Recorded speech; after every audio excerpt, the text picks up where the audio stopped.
지금 시간은 9월 22일 11시 45분입니다. 오늘 몇 가지 지표를 찾아볼 건데, 이 지표들이 의미하는 바를 한번 생각해 보고, 앞으로의 시장 흐름을 예측해 보고, 또 이번 시장 흐름이 단순히 코로나 때처럼 잠깐 짧게 진행할 수 있는 침체일지, 아니면은 긴 사이클에서 큰 조정을 만들고 갈 수 있는 건지 한번 보겠습니다. 10년, 2년 장단기 금리차는 올해 역전이 됐죠. 올해 역전이 됐는데, 역전이 된 시점은 4월 달에 뉴스에서 많이 나왔어요. 그리고 나서 지금은 좀 조용해졌는데, 4월에 역전되고 지금 현재 잠시 올라왔다가 마이너스권에서 더 깊어진 상태입니다. 이 장단기 금리차 역전이 의미하는 게 지금까지 금융시장의 역사에서 침체를 반드시 가져왔는지를 한번 보겠습니다. 이때 1979년 때 마이너스 2%까지 역대 최고였네요. 근데 이때는 제가 한번 그 당시 S&P 500 자료를 봤는데, 이 마이너스권에 오고 나서 미국 S&P 500 지수가 정확하게 50%가량 빠지고 나서 다시 반등을 했어요. 그랬었고, 이때 1989년 이때가 아마 블랙 먼데이 시절이었던 것 같은데, 대부 조합 사태라고도 하더라고요. 근데 이때도 미국 주식시장이 크래시가 왔었죠. 그리고 이때 IT 버블 때도 미국 주식시장이 나스닥 같은 경우에는 뭐 한 70% 가까이 하락했던 것 같고, S&P 500도 뭐 50% 정도 가까이 하락했을 겁니다. 그리고 이때는 저기 서프라임 모기지 사태였죠. 이게 되고 나서 마이너스권에 오고 나서, 이번에는 이 깊이가 2008년보다 더 깊어요. 엄청 깊어요. 이번 거 지금 마이너스권에 온 상태가 비교할 수 있는 게 없어요. 이제 30년 전까지 봤을 때는 뭐 이때 뭐 블랙 먼데이 때 하루에 S&P 500 지수가 20% 가까이 내렸을 때 수준의 그런 빅크래시가 있었을 때랑 뭐 그때보다 더 심하네요. 그러면 저기 장단기 금리차가 역전되고 나서 장단기 금리차가 역전되고 나서 리세션이 오는 기간이 어느 정도냐, 이거는 저번에 제가 봤는데,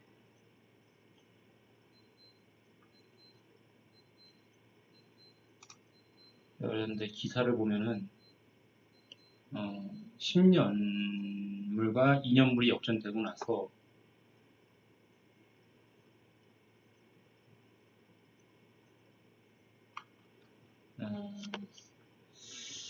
1에서 1.5년이라고 나오네요. 1에서 1.5년이 걸리는데, 지금 10년, 2년 장단기 금리차가 역전된 지가 1에서 1.5년이 되려면은 평균적으로 1년보다도 앞설 수 있죠. 내년 4월 1일이니까 내년 4월, 늦어도 내년 겨울 정도 안에는 엄청난 주식시장 하락이 올 수 있다는 얘기죠. 장단기 금리차 역전되게 되면은 2년물 금리를, 단기 금리, 미국 기준금리의 영향을 많이 받는 금리가 장기금리, 대출, 미국에서는 10년물 금리가 부동산 대출 금리의 기준이 되기 때문에 단기금리가 장기금리보다 높아버리는 현상이 생겨버리면은 조달금리는 높고 대출금리는 낮아버리기 때문에 대출을 해주는 기관들이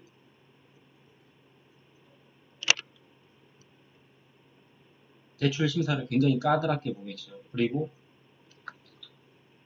단기금리가 높아져 버린 상태이기 때문에 시장에 흐른 돈이 나가는 게 아니라 시장에 나갔던 돈이 금융기관으로 들어오는 현상이 나타나요. 그 다음에 일단 10년, 2년 장단기 금리는 여기까지 보시고 10년과 3개월 금리를 볼게요. 10년 3개월 금리는 현재 플러스권에 있어요. 0.2%, 20bp. 그러면 이거는 역대를 봤을 때 침체 기반과 어떤 관련이 있는지 한번 보겠습니다. 이것도 마찬가지로 이때 87년, 89년 이 당시에도 채권금리가 상당히 높았던 시절인데 이때도 이렇게 마이너스권에 왔었고 여기도 IT 버블 때도 이건 아무래도 10년, 2년보다 역전되는 시기가 더 늦어요. 10년, 2년이 역전되고 나서 10년, 3개월이 역전될 때가 되면은 그거는 뭐 침체를 벗어날 수가 없어요. 경기 침체를 이번에도 연준 파월 의장이 10년, 2년물 금리가 역전됐을 때 시장을 달래기 위해서 10년, 2년물이 역전된 거는 침체 신호로 볼 수 없다. 10년, 3개월물이 역전되면은 그때는 침체 신호로 볼 수 있다. 이런 뉘앙스의 말을 했어요.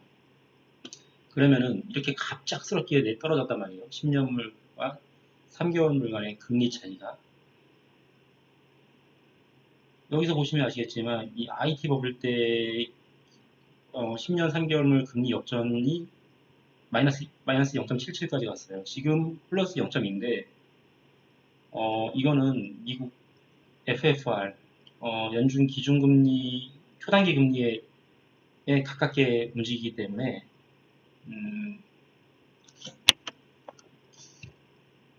11월 달에 있는 FOMC 회의에서 75bp 인상하게 되면은 그 전에 역전될 수도 있지만 아마 제가 볼 땐 그 전에 역전될 것 같은데 그 전에 역전될 것 같은데 그 전이든 뭐 그 후든 미국이 11월에 75bp, 12월에 50bp 올리게 되면 125bp나 올라가기 때문에 10년물이 같이 올라가지 않는 이상 최소한 2008년 수준까지는 역전될 것 같습니다.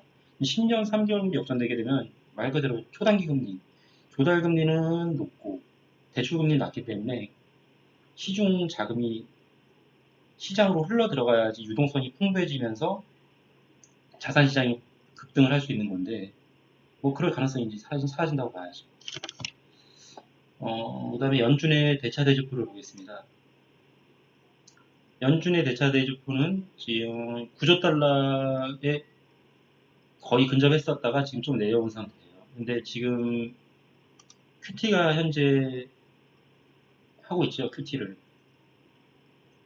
QT가 진행 중인 상태에서 금리 인상까지 병행이 되고 있기 때문에 지금 하고 있는 연준의 통화 정책은 초강력 긴축이라고 할 수 있죠.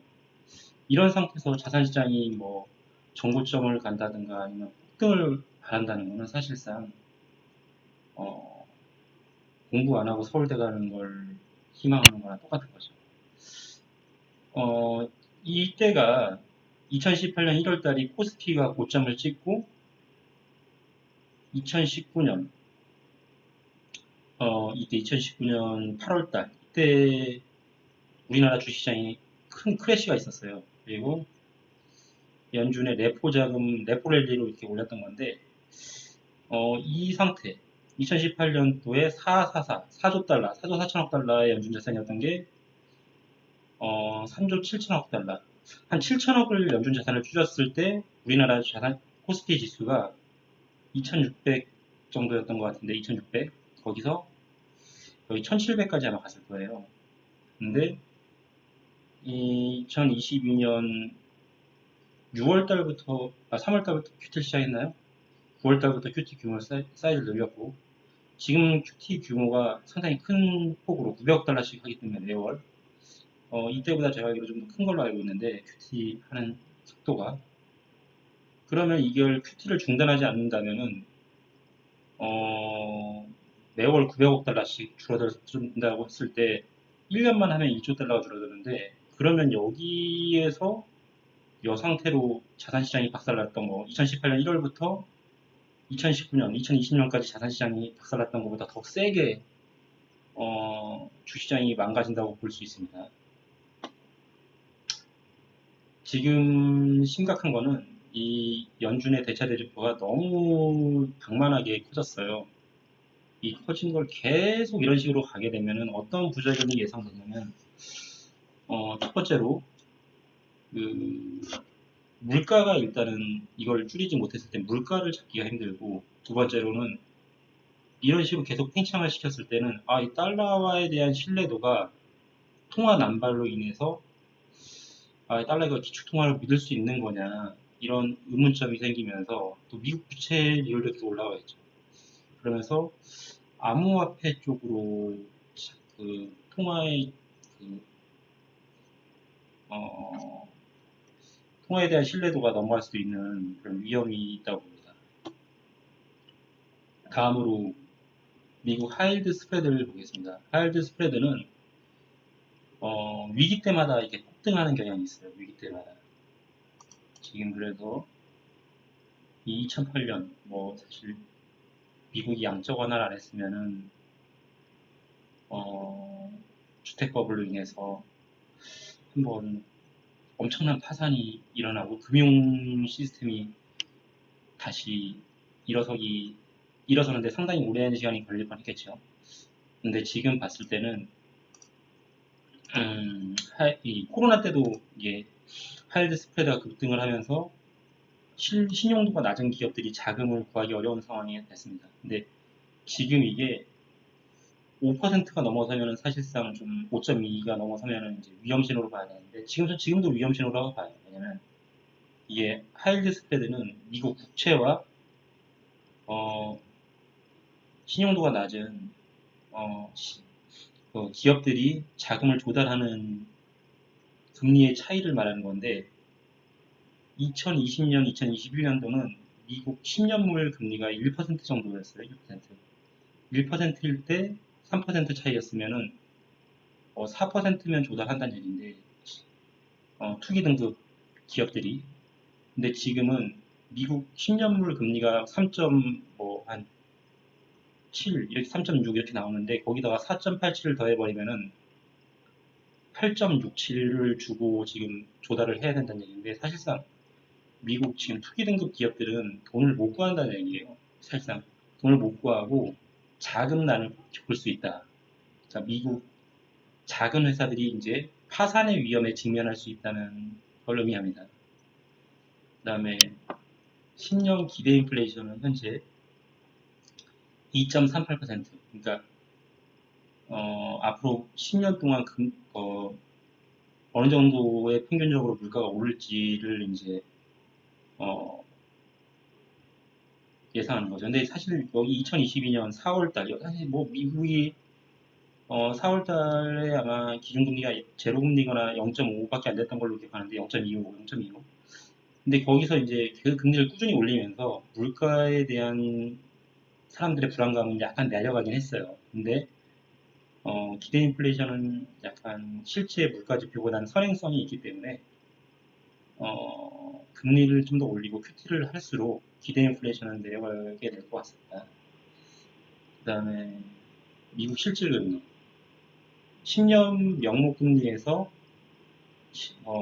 기대 인플레이션을 뺀 금리입니다. 근데 지금 현재 1.17%면은 현재 레벨이 2019년, 2018년 11월 달 이때 2018년 10월 11월 이때 9월 10월 11월 이때 10월 말에 그 대한민국 주시장이 폭락했던 시기인데 이때도 1%가 넘어가면서 우리나라 증시가 폭락했었거든요. 트럼프가 파월한테 갈궈가지고 금리 인상을 하지 말라고 한 이후부터 이제 미국의 실질금리가 내려가기 시작했는데 금리 인하도 했고, 근데 지금은 이때랑 또 달라요. 이때는 트럼프가 파월을 압박해서 금리를 인하시켰는데 지금은 그럴 수가 없는 상황이기 때문에 실질금리가 더 위로 올라갈 가능성이 상당히 우세합니다. 그렇기 때문에 미국 실질금리가 계속 올라간다면은 말 그대로 이제 그 자산시장에 넣는 것보다는 그냥 차라리 채권을 은행에 넣는 게 유리하다는 얘기죠. 실질금리가 마이너스권에 있으면서 사실 자산시장이 불타올랐던 건데 이미 그 시절은 갔어요. 그래서 이제는 그냥 어떤 자산을 사놓든지 오르는 그런 시기가 아닙니다. 여기까지 미국의 경제지표에 대해서 봤고, 그 다음에는 미국의 현재 그 종합주가지수 S&P 500 세계의 가장 그 영향력이 있는 주가 지수인 S&P 500을 보겠습니다. S&P 500 차트를 좀 크게 볼 텐데 잘 안 넘어가네요.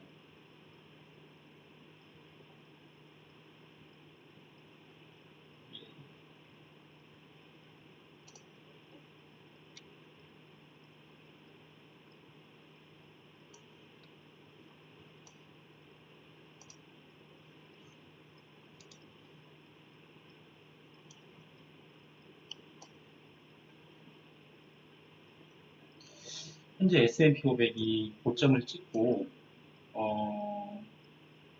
많이 레벨이 다운된 상태입니다. 이제 여기서 봤을 때 지금 추세를 다 이탈한 상태라 개인적인 생각으로는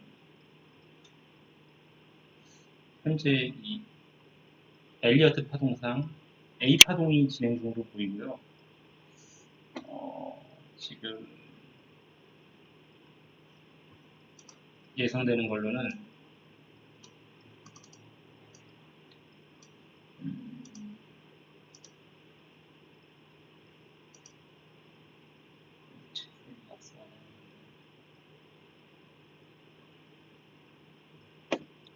현재 보이는 거는 현재 엘리어트 파동상 지금 A 파동이 안 끝난 상태로 보이고요. A 파동이 한 3,400 내지 300에서 멈추고 B 파동이 4,100에서 200까지 올라올 수 있다고 봅니다. 그 다음에 C 파동이 나타나면 4,200에서 한 2,000까지 2,000 이하로 내려가고 걸로 보이는데요. 여기 2,000에서 1,900 정도에서 멈춘 후에 하락이 끝나지 않을까 생각되고, 그때쯤 돼서 금리도 거의 제로금리 수준까지 내려오지 않을까. QT도 그 당시에 그때쯤 되면 멈출 것 같고 그렇게 보이고요. 일단 그 시점은 알 수 없죠. 시점은 제가 볼 때는 2023년도에는 금리 인하 계획이 없다고 했고 2024년도에 금리를 단계적으로 천천히 내릴지 급격히 내릴지 뭐 그거를 봐야겠죠. 그 다음에 지켜볼 거는